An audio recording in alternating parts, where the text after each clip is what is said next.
Okay, so we're going to have a look at the die roll activity, and we're going to base this on rolling 2 die a number of times. So we're going to look at our total numbers that we can get from the 2 die. So we roll 2 die and we get 1 on each. So the lowest number we can get is a 2. So here we go: 2, 3, 4, 5, 6, 7, 8, 9, 10, 11, and 12. And then we're going to split our class into teams. So team 1, team 2, team 3, team 4.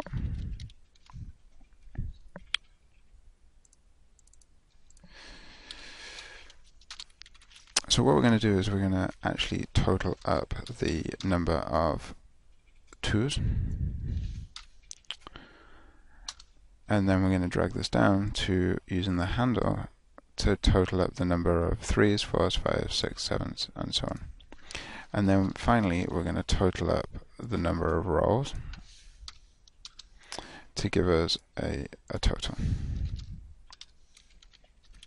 So we can actually now find a percentage. So if we put in some random data in here, so I'm going to use rand between, which is a function, and I want it to give me a number between 1 and 20. I can quickly put in some random information. So you wouldn't do this with your group, you would actually get them to give you some data. So here between them I got 491 die rolls. So this is my total column.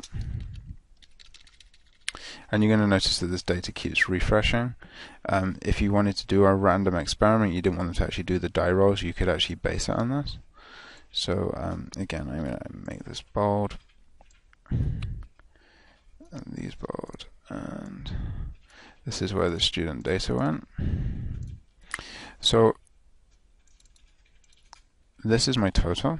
So what I've got is the percentage of this is going to be 24 equals this out of this.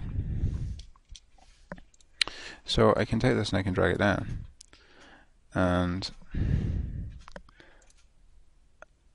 I have to turn this into an absolute cell reference. So here I have to put a $sign, and here I have to put a $sign, because F13 is not going to become F14, F15, F16, F17, F18, and so on. So the div/0 is coming up because I'm dividing by 0, and obviously, as we know, that's not allowed. So I change my first one, and I drag down, and now my numbers are appearing. So now I'm going to choose format as a percentage. So now I know that 7.31% of my rolls were this. So this is a percentage.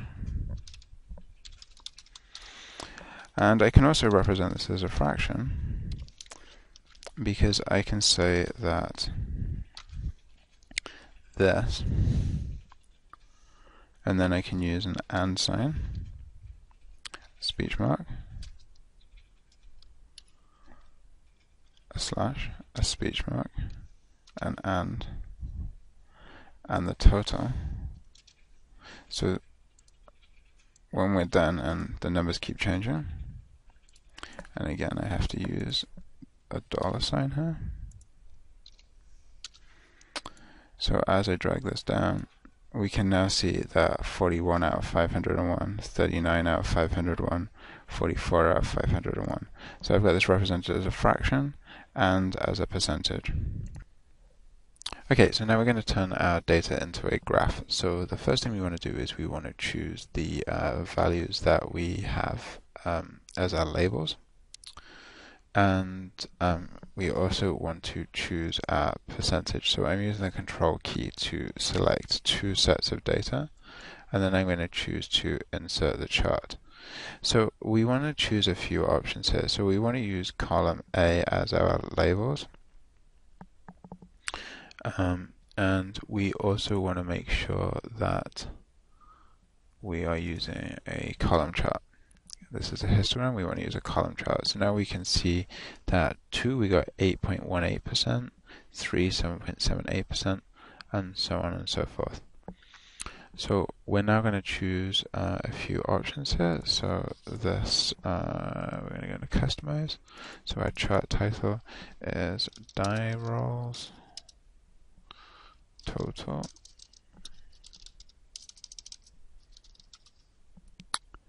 And we're actually going to choose not to have a legend. And our horizontal axis is total of roll. And I think we're good. And if you want to, you can change the color here. If you want something that's going to be a bit bolder to use on a smart board or on a projector, you can do.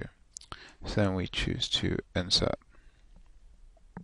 So you can drag this around, you can move it.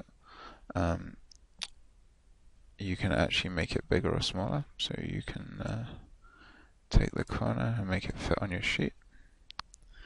So what we're going to find happens now is that if I make a change on my sheet, so and the data changes, then you can see that the graph bars will move. So if you set this up beforehand, so if I now take the data out of here,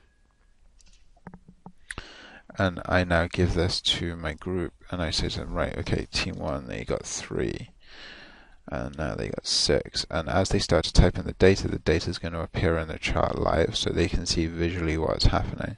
So not only do they put in their data, they have a total, they can see what the total's out of, they get a fraction, they can see the percentage, and they also get to see it as a graph. So this is a great way to test theoretical and actual probability.